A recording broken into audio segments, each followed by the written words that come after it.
Cut करून हे करशील ना?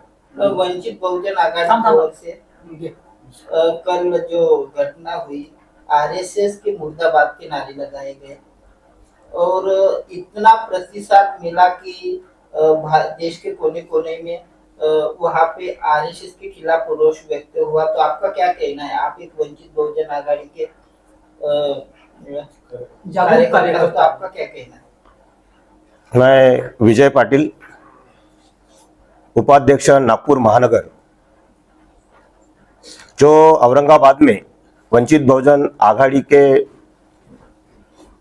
पक्ष के तरफे जो आंदोलन किया गया है, वो एक देश के आतंकवादी संगठन हमारे देश में जो है वो आरएसएस है, और उसके जरिए हमारे नौजवान लड़कों को वहाँ पे प्रशिक्षित किया जाता है। बम कैसे बनाया जाए, किसका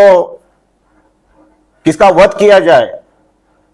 जो संगठन पढ़ाती है उसे आतंकवादी ही कहा जाता है, और वो संगठन हमारे देश में आरएसएस काम कर रही है। और ऐसा ही आरएसएस अगर करती रहेंगी तो हमारा देश शांति से कभी नहीं रह पाएगा, ना ही यहाँ के देश के लोग समाधानी सुखी से रह पाएंगे। क्योंकि हम लोग जो है जो देखते आ रहे हैं, मालेगांव बम स्फोट है या जर्मन बेकरी बम स्फोट है, या जैसे कलबुर्गी हत्याकांड है, दाभोलकर हत्याकांड है, या पानसरे जी हत्याकांड है, उनके जो मुख्य सूत्रधार है वो इसी आरएसएस के संगठन से जुड़े हुए हमें मिलते हैं। और ये छुपा हुआ नहीं है, ये सबको पता है। और जो संगठन इस तरह से हमारे देश में अशांतता स्प्रेड करने के लिए अगर कोई प्रशिक्षित हमारे नौजवानों को किया जाता है तो ये गलत है। इसीलिए इस आरएसएस के ऊपर में बयान आना चाहिए। इसलिए हमारे वंचित बहुजन आघाड़ी ने एक कदम सामने रखकर इसको बैन करना चाहिए, इसलिए बड़ा सा आंदोलन किया है। धन्यवाद। जय भारत। Thank you. आरएसएस के लोग आगे करके उनको ये बताने की कोशिश कर रहे हैं कि आरएसएस जो है कि आतंकवादी संगठन नहीं है, और आरएसएस के संगठन में महिलाओं का 100% जो है कि सम्मान होता है। ऐसे विचारधारा जो कि वो लोग पसराने की कोशिश कर रहे हैं, इस पे आपका क्या कहना है? पेड वर्कर है, अपनी लोग अपने को सामने पेड वर्कर है, पेड वर्कर है।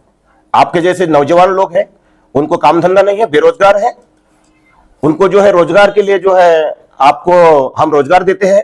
आप हमारे आपके खिलाफ जो है बोलिए, अंबेडकरी विचारधारा के खिलाफ में बोलिए। ये जो है उनके बोलने के लिए पैसे देते हैं, इसलिए वो आरएसएस अच्छा है कहने के लिए पैसे देकर बुलाया जाता है। लेकिन बीच में आने वाले समय में नागपुर में भी ऐसा ही आंदोलन होगा कि आरएसएस के खिलाफ? बिल्कुल, अगर ऐसा ही आरएसएस अशांतता स्प्रेड करते रहेंगे और हमारे जो उनका जो नोंदनी का जो कार्यक्रम ऐसे खुलेआम अगर करते रहेंगे और हमारे नौजवान लड़कों को, बेरोजगारों को इस तरह का अशांतता पसराने के लिए वो संगठित करते रहेंगे, तो हम हमारे देश में ऐसा घटने नहीं देंगे। इसलिए बड़ा सा आंदोलन वंचित बहुजन आघाड़ी की तरफ से हम नागपुर में, औरंगाबाद से भी बड़े पैमाने पे जो है नागपुर में करेंगे।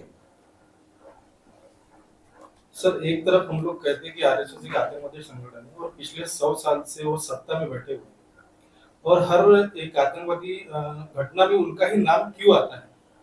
एक तरफ आतंकवादी संगठन तो हम कहते हैं, लेकिन सरकार जो है उन पर कदम नहीं उठा पाती। इसके पीछे क्या कारण हो सकता है? सरकार किसका है? उन्हीं का है। पहले आरएसएस एक दूसरे विषमतावादी की तरफ में थी, और वही आरएसएस अभी जो है दूसरे गुट के, उन्हीं के दूसरे गुट के तरफ में है। तो ये जो है सरकार उन्हीं की होती आई है। जब से 1947 से लेकर 2025 तक जो है विषमतावादी व्यवस्था की ही सरकार अभी तक आई है। तो इसीलिए जो निर्णय लेना है वो उन्हीं के फेवर में लेंगे, क्योंकि सरकार उनकी है।